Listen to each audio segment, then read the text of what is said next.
I had the realization. I've been coming to this slowly. That you're getting old like me? I hate the club. Oh, well, that's... It bothers me. Like, there's so much about the experience of being in a place that's crowded, where people, you know, I don't want to say people are drinking.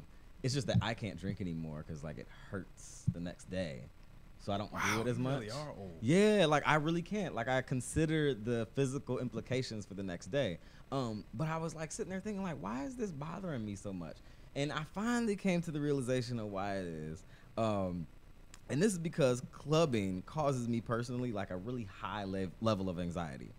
First, Which part? First, you gotta figure out how you're gonna get there. Okay. So, are you gonna drive? Are you gonna Uber? Are you gonna take the metro? Right? That's a certain amount of stress for me personally, and maybe for other people. Then you gotta think about if you're gonna drive, where you're gonna park. Okay. Because in DC here, it's getting increasingly more difficult to park. So I don't drive. Okay. Right? There's always Uber, but you gotta figure out how much that's gonna cost you. Then, will there be a line? Okay. Anxiety getting higher and higher and higher. Then also, this is another caveat when you go to a place that is specifically a club. I'm cool with lounges. I'm cool with bars where it's a little bit more relaxed. But when it turns into club night and people are like coming in dressed like they're going to church almost, it becomes too much for me. Then it's like, will there be a list? If you are at a club where people are dressed like they're going to church at nighttime, you, my friend, are at a cabaret. And you're probably too young to be there by like 30 years. Right, absolutely. Then also for me is like, will it be crowded? I'm a little like claustrophobic. Of course it will. It'll be crowded. It got crowded, and that's where like my anxiety even went up even higher.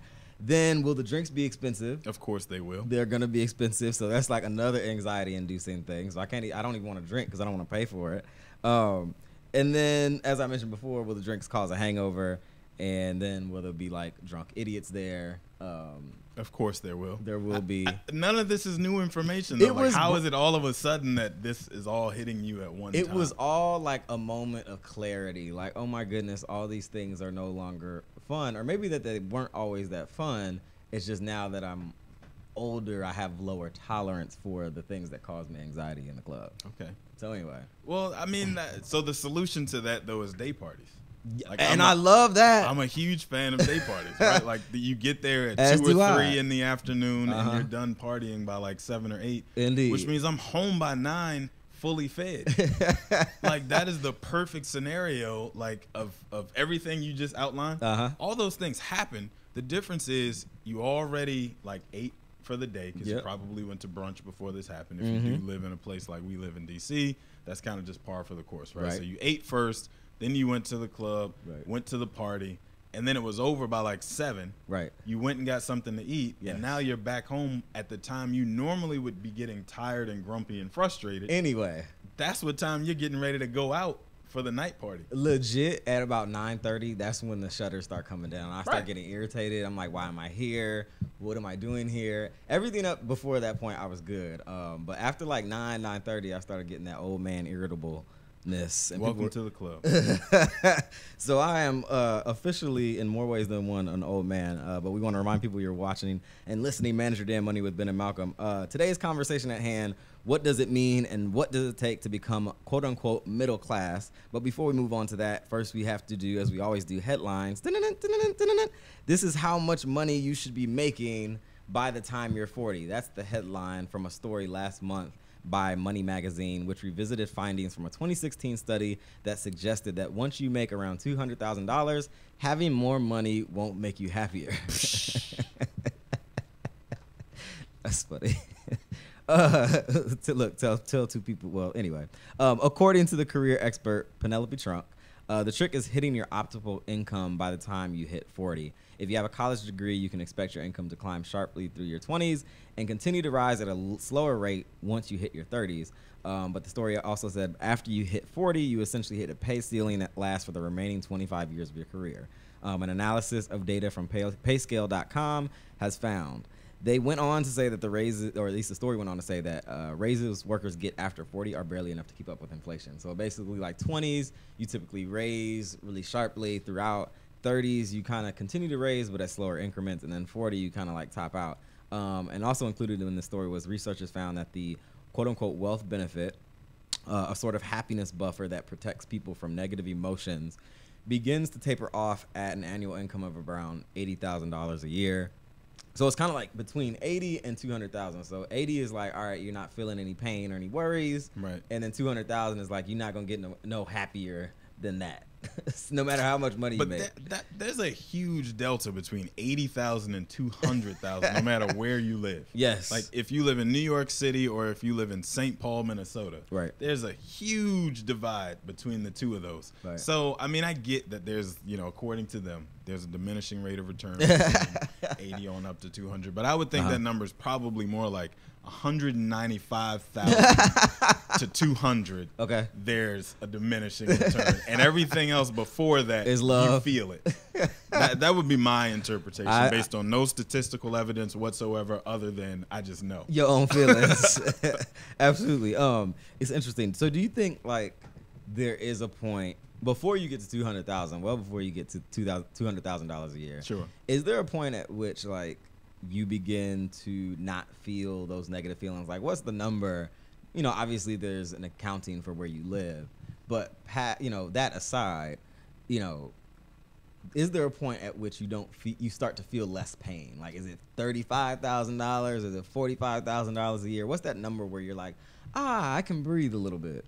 I don't know. Like, I personally think that depends on how old you are, for one. Okay. So the whole thing about 20s, 30s, 40s that they pointed out was kind of eye-opening for me, because I actually would have assumed that you hit peak earnings around like 50 to 55. Mm-hmm. 40 is a lot younger than I would have anticipated it being. Right. Like, I know the saying, only got 10 years left. You learn in your 20s and you right. earn in your 40s. You learn in your 20s and you earn in your 30s. Yes. That's the way it goes. But I also thought that meant you had 20 more years to keep making more money. So that was kind of eye-opening for me. But to get to your point, I think that question about how much is enough or how much makes you feel like you are where you should be has a lot more to do with age and education level than an actual number itself. Because if you look across at your peer group, and we'll get into it a little bit later in the show, but especially for like the folks who you went to school with, if you look across the valley of the folks you went to school with and compare yourself to what everyone else is doing, that's where you start to worry, I think, about those numbers a little bit more. And that's how your satisfaction level kind of becomes, I can say this, my own personal experience. I remember when I got my first like full-time job out of school, and granted, even before then, when I was working at the Sunglass Hut, and like money was tight, like money on a bi-weekly basis every 2 weeks. At the end of it, it was like $75 left. And I remember feeling like daily stress, and I've shared before my method of getting to work in my first full-time job inside of DC. Stayed in school. Absolutely. And I remember it was just like, in addition to all the things I had to pay for, which was rent, because I was living by myself out in Gaithersburg, Maryland, especially the metro, which is expensive here in DC, I really felt those feelings. And I was making like $30K a year, and that's before taxes. Sure. So after taxes, it was even less than that. I'm sure it's not $30,000. Yes, no. The number of where does that's not. Like, honestly, as I was reading this the first time through, in my mind, I was like, $200,000. Like, in my mind, that number of like peak satisfaction based on income is probably somewhere around like $500,000. Like somewhere around there, and I don't say that in jest. Well, we gonna be all dissatisfied for a long time. Like $500,000, I think, is the threshold where I personally would be like, all right, well, I don't think another extra dollar is gonna really have that much of an impact on my life. That's hilarious. I can afford to skip going to work this Saturday because I already made $500,000. Before that, man, I'm grinding. Yeah, like I feel that. Everything else before that is just, a stepping stone to getting there. I can dig it. So to the point that I was illustrating before with myself, what point as a single, on your own adult, maybe let's say, college degree person starts to feel comfortable? Is it 40? Is it 50? Like, at what window? I don't think it's either one of those. You don't think? You think it's higher? So I'll break it down this way. I think the average person's monthly income,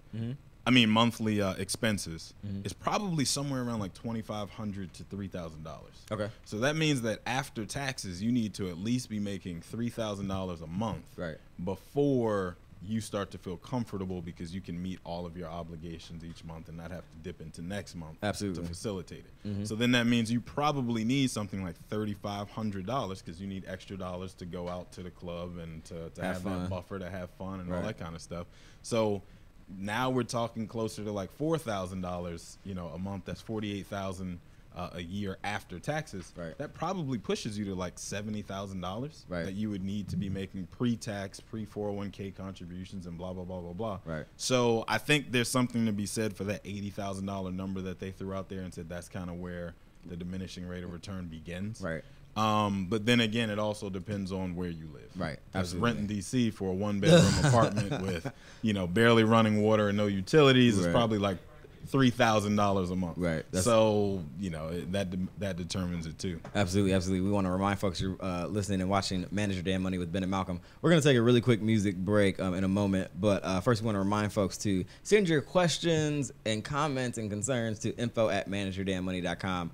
If there's a particular subject you want covered or want us to get a guest on to talk about a particular thing that you want to know more about, shoot us an email. Let us know what you're thinking. You can also, if you have some kind of musical talent, you make music of some kind, you can submit your music. And if you are good and the music is good, we'll run it on the show and in the podcast. So just remember the place to put that and send that email is info@manageyourdamnmoney.com. And also remind you that you can always find us on manageyourdamnmoney.com and Facebook.com/manageyourdamnmoney. We're going to take a really quick music break here from our in-house producer, Mr. Beats by Beeman. And when we come back, we're going to continue the conversation at hand, what it means and what does it take to become quote unquote middle class. This is Manage Your Damn Money with Ben and Malcolm. We will be right back.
Welcome back. This is Manage Your Damn Money with Ben and Malcolm. And today's conversation at hand, what does it mean and what does it take to become quote unquote middle class? We are reclaiming our time here on Manage Your Damn Money. Reclaiming our time. Work that in, huh? For no reason at all, just because I wanted to say it. Reclaiming my time, reclaiming my time. Anyway, the American dream is tied to a lot of ideas. The purchase of a home, getting married, 2.5 kids, a dog, a freezer in your garage, and a white picket fence. Implicit in this picture is the notion that when you've achieved these things, you've effectively become, quote unquote, middle class, or in cultural terms, relatively financially secure and able to support the day-to-day needs of your family. We thought we'd take a moment to reflect on what it means to be middle class in the United States, what it takes in 2017, and how you can take steps to get there. I included in here when you have a freezer in your garage, because my grandmother has at least 2 or 3 refrigerators and freezers in her garage. Okay. And I just wanted to share that one time she pulled out some fish that she caught a full year ago and cooked it, fried it, and it tasted like she caught it the day before, which was amazing. So those garage freezers work wonders. So that whole thing was a shout out to your grandma and her fried fish. Once again, Reverly doing wonders for managing. I'm glad to meet this Reverly. she's an amazing woman. Apparently so. But anyways, we're talking about what it means to be quote unquote middle class on here on Manage Your Damn Money. And I thought we'd just start off with like kind of defining it. The definition that I pulled up from Google. Middle class is defined as the social group between the upper and working class, including professional and business workers and their families. And I think it's important too, because in a lot of ways, middle classdom, so to speak, is something more of an idea than it is a real thing. Right? It's more of what our collective memory says it is than it is anything that we can find in statistics.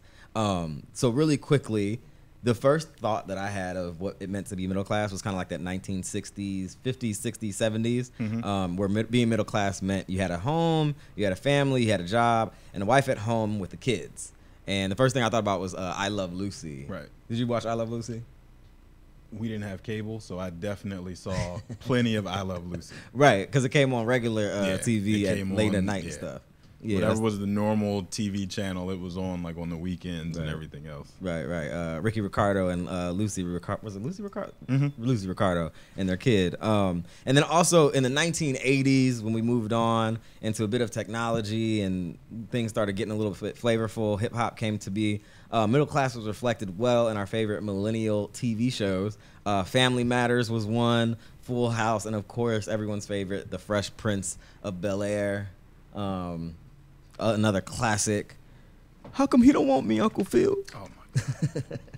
So Fresh Prince was also a lot more like upper middle class, right? Yeah. Like Fresh Prince and Cosby Show were like aspirational middle class type shows, not necessarily middle class. Like I give you Family that. Matters. I give you that. Like the dad was a cop, right, and made cop money. What did Harriet do? I don't even remember. She was like a teacher. I don't remember. The mom from Family Matters, Harriet. I don't really remember what she did. I think she was a teacher, but I'm not sure. Yeah. Somebody tweet me and tell me what the mom on Family Matters did. Like it's driving me crazy that I can't remember. Like Carl Winslow was a cop, like you said. The mom on Fresh Prince was a substitute teacher. No, that might be what you're thinking about. No. She was a professor. But remember, she worked at. We're getting way off topic. I know remember my she 90s worked at Will and sitcoms. Carlton School.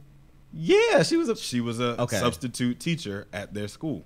But I think she was also a professor at one point. All right. Either way, Vivian, the original Vivian. Either way, they were upper middle class, and not necessarily middle class like you typically associate with when politicians talk about we're looking out for the middle class. Right. They're not talking about Uncle Phil and Aunt Viv. They're not talking about them. They're talking about Carl Winslow. Right. Absolutely. We could have saved all the definitions that we studied. Like that was it, right? That was your frame of reference. Absolutely. But now in the 2000s, it's interesting. I noticed this just in my own thoughts. Being middle class is more reflected in your ability to access certain experiences and like social capital than what you see in your home life. So like, really, in my mind, like the occasional fancy dinner, being able to travel, and like a Netflix or HBO subscription reflects more of your quote unquote class than maybe like a particular TV show. See, I see income from a completely like Econ 101 place, which is just income. Okay. Where do you fall on the income scale? That's what defines your class or status within this country. Right. Absolutely. So whenever you look at the studies that define middle class, they all have different variations of what they use to determine who falls where. Mm-hmm. But it almost always ties back to whatever that person or that household's income level is, regardless of whether that household has one person or 5 people or 10 people. Right. What is their income per household? Right, definitely. And we'll get into the specifics of those statistics in a minute. But before that, a couple stats from the Brookings Institution that we found. One of them says around 2020, the global middle class will become a majority of the world's population. So it looks like the middle class is growing. So like people are even and this is globally. This is in regards to other countries as well. That the middle class in large part is growing. And then on average, 160 million people will join the middle class annually for the next 5 years, and that's from like 2016 on, I think. So there's some interesting stats that basically say their standard of living is raising globally. Right. So there's more and more people being introduced into the quote unquote middle class, or whatever middle class means to a particular country. And then here in the States, smart assets, best states for the middle class. And I only listed off 4 because all of these states were places on Malcolm's I will never live there list. But the first 4, number 1, best place for the middle class was Nebraska. The number 2 was Utah. Number 3 was Idaho. And number 4 was Iowa. And like I said, there were other states there that Nevada was like the only one that I could do on that list. Whole list was you couldn't pay me enough money to live there. That whole list is buried inside of my list of 48 states that you never pay me enough money to live in. Right, absolutely. Minnesota, North Dakota, Nevada, Vermont, or some of the other ones. But you kind of got at the question that we're kind of trying to at least hit on in this episode. What is middle class anyway? and you kind of got at the definitions. One of the narrowest definitions, as defined in a money.com story we found, limits it to those who are literally in the middle fifth of the nation's income ladder. So you mentioned income being like the determinant of where you fall on the, you know, social economics scale. Right. And then a wider characterization includes everyone but the poorest 20% and the wealthiest 20%. So like everyone in between the 20 and 20 on each side. And then Pew Research Centers defines middle class as 2/3 to 2 times the national median income for your household size. And then some other ways to define middle class. There was a graphic that I saw where it said you're middle class if you make between about $47,000 a year and $141,000 a year. And this would define you as roughly middle class for a household of 4. And then another way to think of it, a New York University professor in the story, Edward Wolf, defined middle class as the middle 3/5 of the wealth spectrum. So his was more about like how much wealth you'd accumulated as a household or as an individual. And those below that threshold are in debt, and those who are above or not in debt are wealthy. And then finally, there is another way to think of being middle class or wherever you fall on the class spectrum. The consumption measure used by Notre Dame professor James X. Sullivan, which includes spending on food, transportation, entertainment, housing, and other items. This excludes healthcare expenses and education, which Sullivan says might be considered investments. Ultimately, he defined the middle class as those in the middle fifth of spending, so those who spend between $38,000 a year and about $50,000 a year. What do you think of like defining middle class based on how much you spend? So I don't think that makes sense because the wealthiest people in this country spend the least amount of money. Oh man, like all right. The poorest people pay the highest prices for everything. Indeed, they do. So that that could never make sense. That the spending model determines who's wealthy and who's middle class, and so on and so on. There's a lot wrong. I guess when you say it that way, there is a lot wrong with that. And they also, some of these models that you just went through assume that all of the folks who are considered the working poor have a huge amount of debt, and that's the reason that they're poor. Right. But that isn't necessarily the case. They may not have credit cards or loans for anything at all. They just don't earn a wage high enough to support their day-to-day or month-to-month expenses. Absolutely. Like, you hear people say that I have more month than I have money. That's essentially what they're referring to. But in my mind, like a couple of the different scenarios that you went through touched on where I would put it, which is that either the middle third, which is upper 20%, lower 20%, and then everybody else in the middle is the middle class. Okay. Or where they described it as the median income between everybody within the country, that still falls to about 57-ish%. Let's call it 60. So we're still talking about 3/5 of the population fall into that middle bracket. Right. And then you've got your 3 middle brackets of upper middle, middle, lower middle. Right. So to me, it makes sense that you just break it into fifths and attack it that way. Okay. But then to the point I was making before about, politicians and so on, who are they talking to? Right. When they say, we're going to cut the tax burden for the middle class, are you talking to the upper middle class? Are you talking to the lower middle class? Who are you talking to specifically? Right. And then other people who aren't necessarily wealthy, but the government defines them as such, see themselves as just regular middle class folk. So, it's kind of tough to really come to a consensus on it. But I think if we just focus on those 3/5 being the middle, it makes it a lot easier for conversation's sake. Absolutely. I feel like the idea of middle class has really changed since like the 50s and 60s, and I think you hear hear a lot about it, especially in like when you watch news about politics and stuff, and the way people vote or this area votes versus this area votes. A lot of that ties back to, especially when you talk about middle class, ties back to an era of jobs that probably aren't really, and we've kind of touched on this in earlier episodes, that lifestyle, so to speak, that white picket fence, and going to that same job for 45 years doesn't really exist anymore, at least in my mind. So do you think like the idea of what middle class means is changing as the millennials specifically and Generation Z come into full adulthood? I think what you just touched on is the disappearance of unskilled labor. Okay. So everybody you're talking about, so the reason that the middle class is quote unquote shrinking in this country is because you have more people going to college and then fewer people going to college. Right. And then you have the folks who don't go to college and aren't able to do the jobs that they would like to be able to do at 22, 23, 24, 25, because the folks who are going to college are getting those jobs and making twice as much as the other folks. Right. And so where people talk about there becoming this bigger gap between the lower and the upper class, that's the reason. Okay. You got the folks who are on the skilled labor side who go to college until the college basically puts them out and they have too many degrees, who then eventually go on to create robots to do the job of 10 people behind them. Right. And then you have the folks that say, I don't want to go to college. I want to mine for coal for the next 30 years. Right. And just life just isn't giving out that many coal digging jobs. Right. So you have fewer people in the middle who are working those jobs that you're talking about, right, that in the 50s and 60s did exist, right, because now you either have to be very skilled or very unskilled, right, but not very much in the middle. In the middle. Interesting. So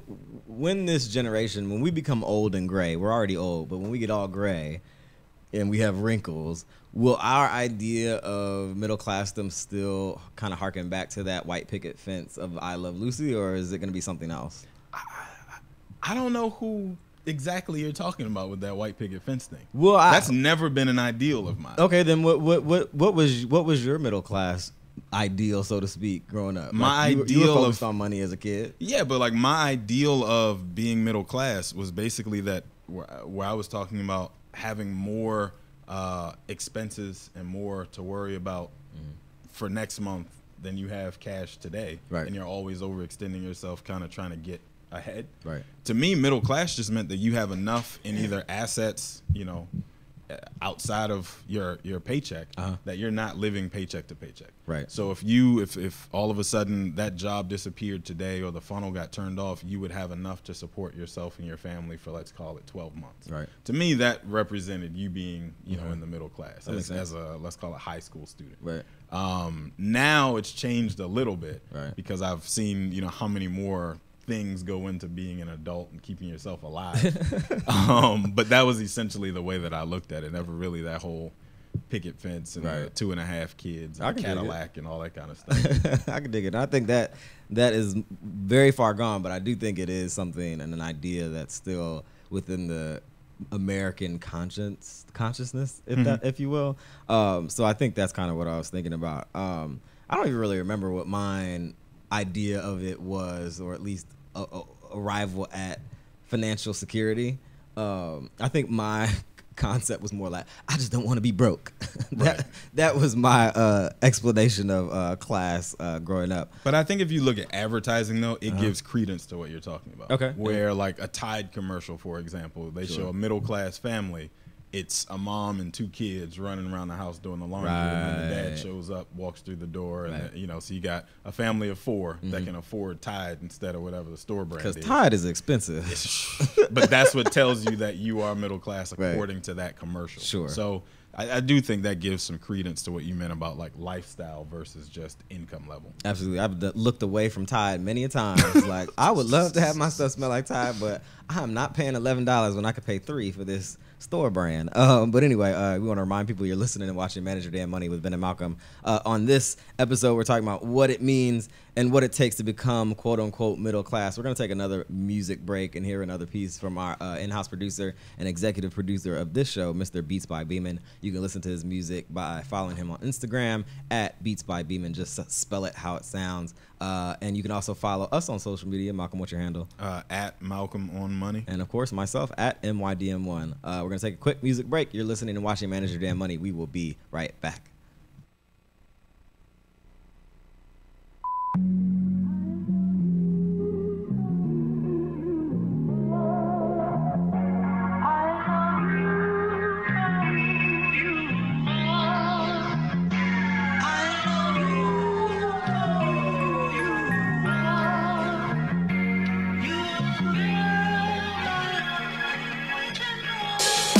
Now listen.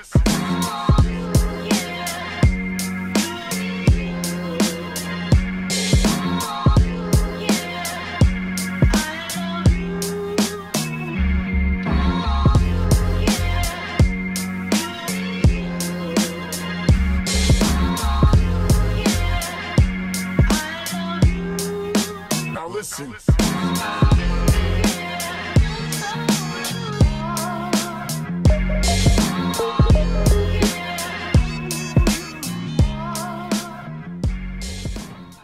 Welcome back. This is Manage Your Damn Money with Ben and Malcolm, and in this episode, we're talking about what it means and what it takes to become "quote unquote" middle class. The income classes. We kind of got into definitions a bit and how you can kind of break it out. Malcolm, you kind of talked about dealing with classes in terms of like 1/5 of the income spectrum, Right.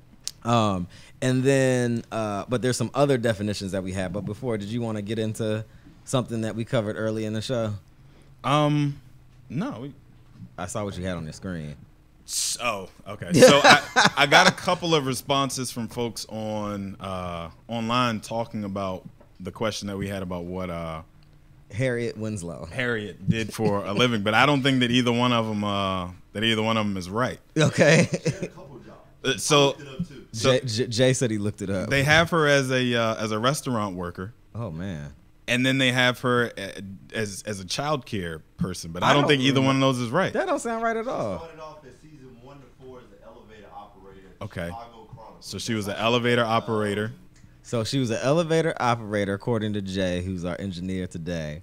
And then she became head of security. And then became head of security. Oh, like Big Shirley? Yeah.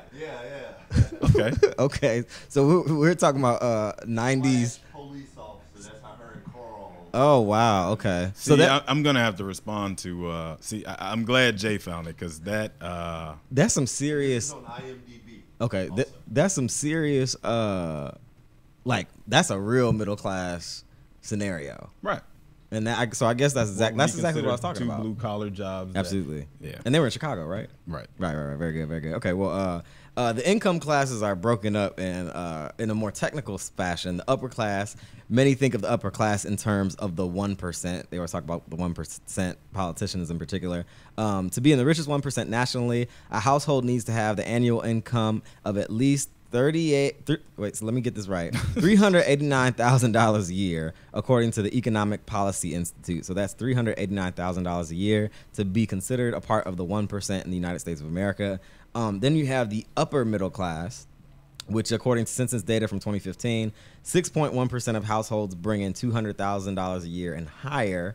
And then there's 14.1% that bring in between $100,000 and $150,000. And this is the upper middle class. So that's kind of like that right before you start getting into terms of like really talking about wealth. Upper middle class turns out to be a synonym for wealthy. The true middle class includes the middle class and the lower middle class. So then we have here what's defined as the middle class. The Census Bureau says that 41.5% of American households brought in between $35,000 and $100,000 in 2015.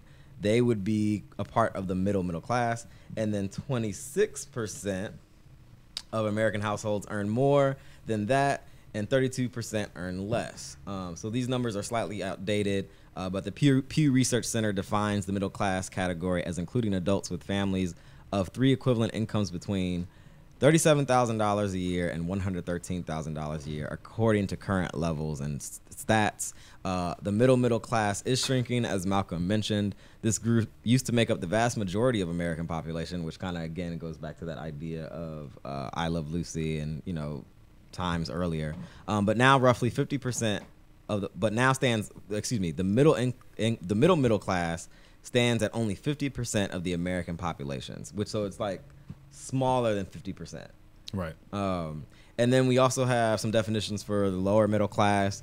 Those belonging to the lower middle class do not live in poverty, but they are often one misfortune away from being hurtled below the poverty line. The Brookings Institution defines this group as including those with incomes between $18,000 or about a little just under $19,000 and $27,000 for a family of 3. And then, of course, lastly, this is number 5. So your fifth thing is true here. The current official poverty threshold is an income of $18,000 for a family of 3 or less. This figure has often been hotly debated because many poor Americans live in urban areas that have a high cost of living, make it likely that people earning more would fit the definition of poverty in a high-cost city or region. So like people in D.C. here who are making maybe $25,000 a year could still very well, depending upon how many people they have in the house, could very well qualify as being quote-unquote impoverished. Not even that. That's your whole metro budget. Right. $25,000 to get on and off and go to the metro. It's interesting seeing the actual numbers. What I'll say is this. I thought it was interesting seeing where I fell, like kind of looking back over the course of my career, where I fell at different points of my life. I never viewed myself strictly through terms of what class I fell in. But looking at this, it was kind of interesting to kind of see. So I thought it was really interesting too, because when you listen to, again, throw it back at the politicians, when you listen to politicians talk about the country and the way it's divided between income brackets and so on, you could very easily be saying, yeah, you should tax those people more, or you definitely should, take away health care from those people, or whatever, not realizing that you may fall into a different category than you had initially thought, and the way you vote may be actually negatively affecting you way more than what you thought, just because when you hear the term middle class, there's no real definition for it. So you might have just said, oh, well, they're not talking about me. They should tax those people. Like you said, if I live in D.C. and I make $40,000, to me, it feels like I'm part of the lower working poor. Right. But in reality, according to the Brookings Institute and a few more reputable sources, you are part of the problem. So, where do you actually fall in that whole scenario? Absolutely. So we thought we'd take a little bit of time to kind of consider some of the things that allows you to kind of move up. And some of these things aren't new, but how you can move up the class food chain that we kind of just mentioned before. And we pulled a story that was interesting. It says, the salary you make straight out of college can define your entire career. So at the top of the show, we talked a little bit about like where you max out at. This is saying that the college that you go to kind of defines the income trajectory for your entire year. This was according to a July 2017 CNBC article by Esther Bloom. It said that the salary you land straight out of college sets the tone for the rest of your career, and your college itself, so like the institution, sets the tone for the salary you get. And this was found by a Swarthmore College professor of economics, Mr. Philip Jefferson, and one of his grad students who assisted him, which collected data from payscale.com on starting and mid-career salaries from graduates of nearly 1,000 educational institutions. He wanted to know if it was possible for someone to move up the income ladder within their lifetime and if it correlates with what college they attend. So like you went to, where'd you go to school again? The North Carolina A&T State University. And I went to Hampton University. So like what's the difference in our income as a result of the colleges we went to?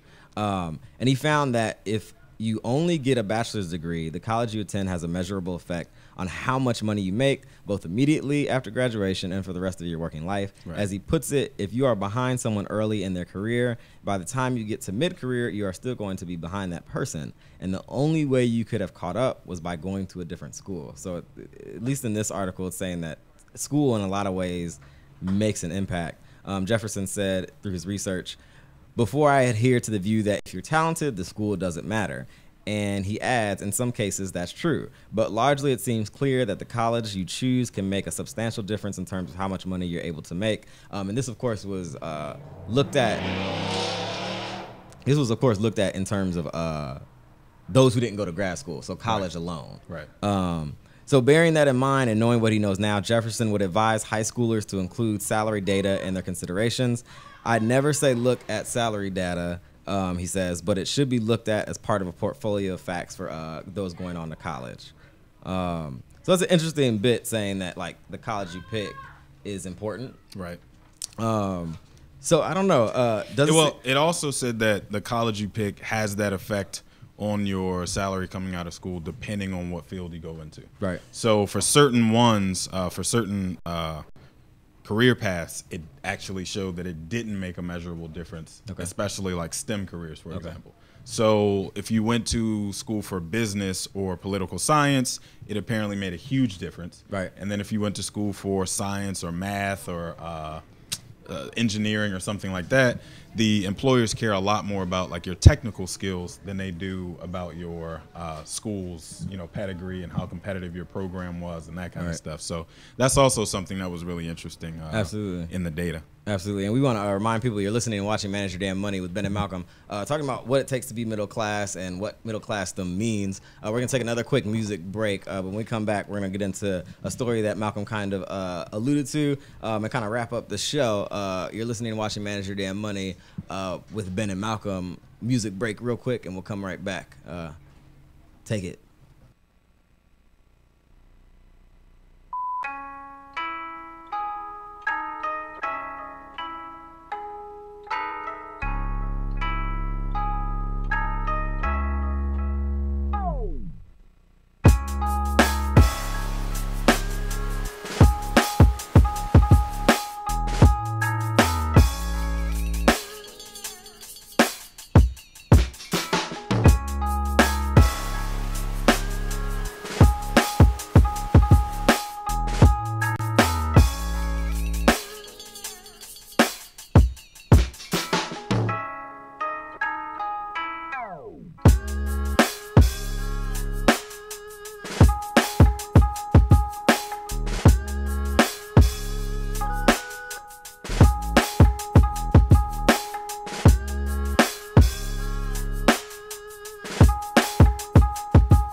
Welcome back to Manage Your Damn Money with Ben and Malcolm. We're talking about what it takes to become middle class and what middle class means in America.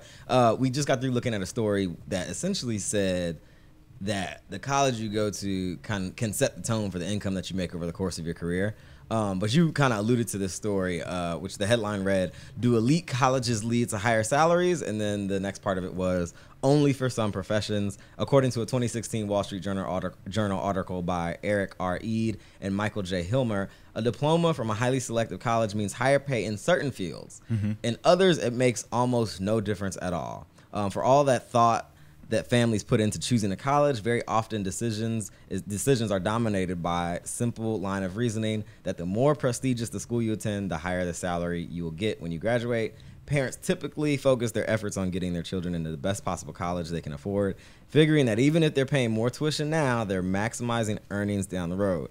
But that formula, at least according to this article, doesn't always hold true, and following it blindly can leave graduates burdened with much more debt than necessary when they get out of school. So this is kind of interesting because it's like, we just talked about how the college you pick matters, Right? But then it doesn't matter that much, right? So it's like, I think it's more about the salary than it is the college. okay, So the salary you make coming out of school as a 22, 23-year-old right, sets the tone for where you're going to be placed income-wise for the rest of your career. Right. That's essentially. So regardless of the school, we can just extrapolate the fact that the money is what, go figure. The money is what matters the most because it's where your place is going to be among the rest of your class for Right. the rest of your career. And this is not obviously for everybody, Right. but it's just showing that the data points tend to plot along almost the same trend. right, absolutely. And a last little bit from that story, what they ultimately found was that diplomas from prestigious schools boost future earnings only in certain fields, which you mentioned before, while in some fields they don't make a difference at all. So for business and other liberal arts majors, the prestige of the school has a major impact on future earnings and expectations. But for fields like science, technology, and engineering and math, it largely doesn't matter. Expected earnings turn out the same. So as you mentioned, Malcolm, STEM-related majors turn out to be more or less the same regardless of what school you went to. So don't kirk out, I guess, is the lesson on what school you go to. Right. Totally. It's like it has to be a healthy consideration, but not like the total of what, you think of when you're going to school. It's not. And you also have to consider what it costs to go to that school. Absolutely. So that's where your trade-off comes. Like, as we were looking at, real quick, I won't go through all of them, but as we were looking at what schools pay the most, and we're talking about just a bachelor's degree, but for the business majors you were talking about, Absolutely. University of California at Berkeley has the highest early career median pay, which was $72,800. If I was making $72,000 out of college, I would have lost my mind. Well, you should have gone to University of California, but again, that school I is like should've just stayed home. $60,000 a year. Right, which is eating into that. For social science, political science, UPenn has an early career median pay of $58,400. So in a career trajectory like that, where it does actually matter, in a career trajectory like that, it does actually matter which school you chose. Absolutely. So where it's talking about like the STEM careers, engineering, then it starts to not matter as much. Right. Humanities, for example, is one that I don't even know what job a humanities degree like prepares you for. I but still apparently, I still don't know what humanities really is. Tufts University and Duke University is 55,000 is the median early, pay coming out. Right. So when you look at it like and compare those to what you'll look at coming out of let's call it like UNC or University of Maryland, which are considered like mid tier schools. You're going to make about the same amount of money, but you're going to pay half of what those people paid to go to those schools. So you also have to consider that in your calculation too. Absolutely. And then that's some interesting stuff that kind of gives you a sense of like what schools and how much you can actually make on the other side of it. Loans definitely play a part because that can eat away the money that you're getting. Are you paying? Are you and your folks paying cash for this, or are you borrowing to go there? Because then those California schools we talked about become a lot more of a challenge. I think USC is like $78,000 a year. They're absurd. I mean, you got to be wealthy basically to go to college in California. Right. Now, I mean, almost anywhere, but we need to do a show on that. Just so people know what they're buying or what they're going to be paying for when they pick these particular colleges and schools. Or just go to A&T. Worked for me. Anyway, you're listening and watching Manage Your Damn Money with Ben and Malcolm. A couple other things to remember about reaching middle class status in America.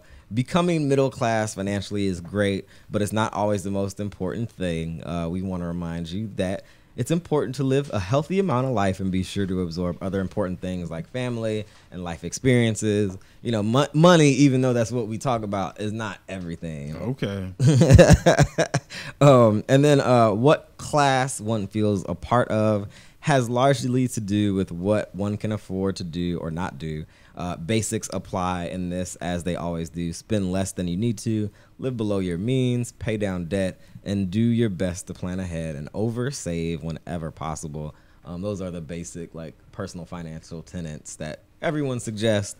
And of course, even though we just did a whole show on it, don't obsess over what class you belong to. Use this show for context and understanding where you stand and where you'd like to set goals to be moving forward. And that's your public service announcement from myself and Malcolm.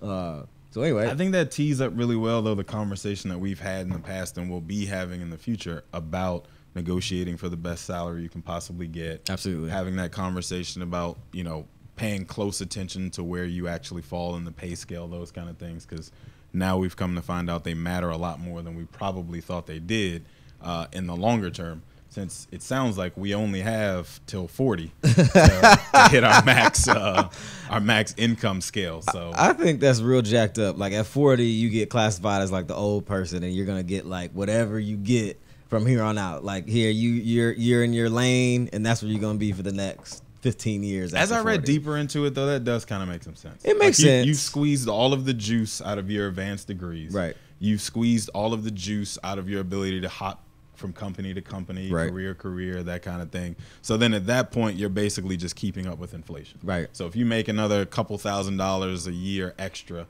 it probably feels like from 40 to, let's call it 65, you made a consistent jump right. in your pay scale. Right. But in reality, on par, you pretty much just kept up with inflation right. plus a couple pennies. Right. So, you know, I think that makes a lot of sense. It helps frame things up, for me at least. Like, right. I didn't know that 40 was... Well, I knew at 30, excuse me, I'm 30. Mm-hmm. You're like 29. When you turn 30? November. So when you turn 30, I was like, yo, this next decade has to be like on and popping. And now you have statistical proof. And I have statistical proof of what I need to do personally to get ready. But we want to remind people, you've been listening and watching Manage Your Damn Money. We enjoyed this show. I enjoyed this show. We're going to bring you another show next week. We always want to remind people you can listen to shows all the time, anytime. Just search Manage Your Damn Money on the Apple Podcast platform. And you can also listen on SoundCloud.com/Manage Your Damn Money. If you have questions or concerns, or you want us to cover a particular topic or get a particular type of guest on the show, send us an email, info@manageyourdamnmoney.com. Or if you just want to say what's up and tell us how much you love us, info@manageyourdamnmoney.com. And we're always on at manageyourdamnmoney.com if you need any information or want to see our other work that we do. Malcolm, gonna be having some more Blavity pieces coming out over the next couple weeks. So still looking forward to more of those. You can see those on our social media handles. Malcolm on Money. And mine, of course, is at MYDM1. We want to thank you for listening. Until next week, this is Manage Your Damn Money. Be good with your money. Peace. Peace.